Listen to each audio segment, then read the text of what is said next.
Well, wading into the debate is Iran's President Mahmoud Ahmadinejad. He says the direct negotiations in Washington are doomed to fail. Speaking at an annual pro-Palestinian rally, he lashed out at Palestinian President Mahmoud Abbas. Meanwhile, one of Ahmadinejad's political rivals says his home's been surrounded by the Revolutionary Guards, preventing him from attending the Quds Day rally. Well, last year, opposition groups used the event to protest against the government. Well, that follows reports of an earlier attack on Mehdi Karroubi's home in Tehran. His website claims mobs smashed windows and beat up a member of the security. Karroubi, seen on the far left, lost to Mahmoud Ahmadinejad in last year's disputed election. Ahmadinejad's win sparked mass opposition protests. Let's speak now to Potkin Azar-mehr. He's an Iranian blogger, joins me now from London. Thanks so much for joining us. I understand you've been in touch with sources in Iran. What exactly happened today? Well, this isn't the first time that Karroubi's house has been attacked, but the difference is that this time it wasn't just with sticks and stones and thugs writing graffiti on his house.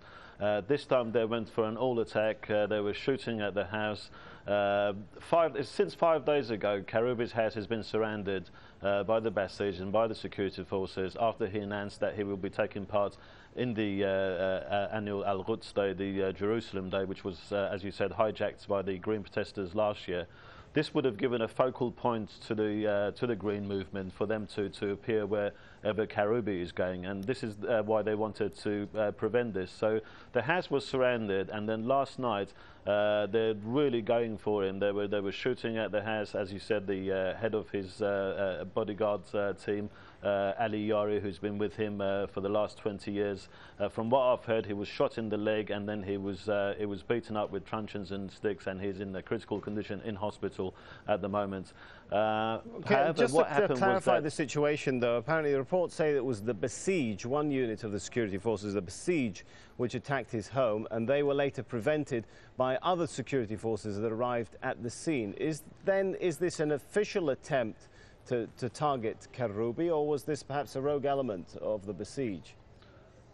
No, there are no rogue elements. What happened was that after the attack intensified, luckily Karroubi's household managed to get the news out, and they spoke to some of the media outside Iran. The news then spread out in Iran, and there were spontaneous calls for people to go towards Karroubi's house to protect it.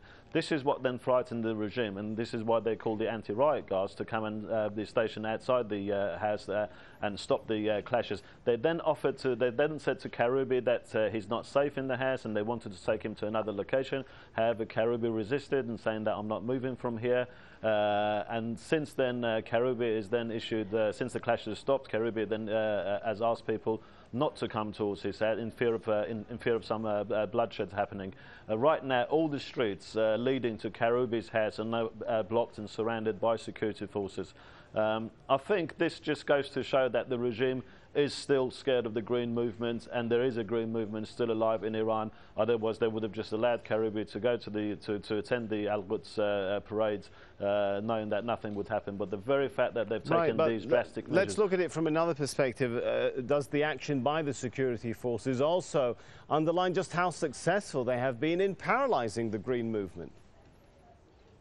Well, it depends. If you're talking about paralysing the Green movement from coming onto the streets, yes, obviously we don't have the same scale protest that we did throughout last year. But I think a movement is more than just people coming onto the streets. They know that if they don't continue with their crackdown for one day, the whole thing will get out of hands completely again. This is why they're taking these measures. All right, we'll leave it there for now. Good to get your thoughts on it. Potkin Azar-mehr.